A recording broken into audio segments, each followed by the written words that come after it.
Her hair was unusual. While she was showering, black liquid kept dripping from it, a strange sight that immediately drew everyone's attention. Even more unsettling, the color slowly shifted from black to green. She was Polaris, the daughter of Magneto. She had inherited her father's extraordinary gift, the power to manipulate magnetic fields and control any metal. But during one mission, she lingered in the fight for too long and was captured on the spot, sent straight to prison. As a mutant, this proud princess received a so-called special welcome the moment she arrived. Constant taunts and provocations from fellow inmates. What's worse, the guards didn't intervene. Instead, they casually told her to stay out of trouble, even mocking that she'd need a shower anyway. Passing one cell, Polaris spotted a mutant with completely white skin. But this woman, nicknamed Snow, didn't greet her warmly. Instead, she recoiled as if she'd seen the plague. Clearly, in this prison, being a mutant was nothing to be proud of. It was Polaris's first time in prison, so she didn't think too much of it. At the cafeteria, she went out of her way to talk to Snow, hoping to befriend someone of her own kind.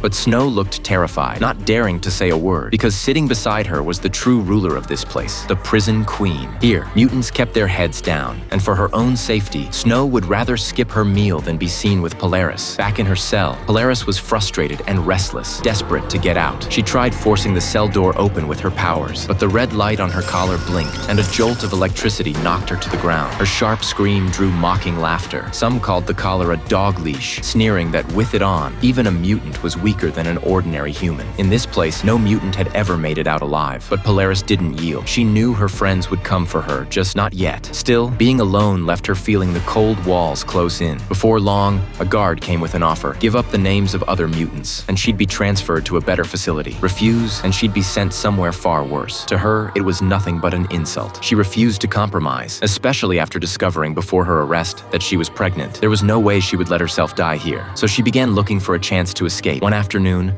while out in the yard, she was trying to clear her head when the prison queen and her gang approached, ready to start trouble. Mutants in here, they work for me. From now on, you're gonna do what you're told.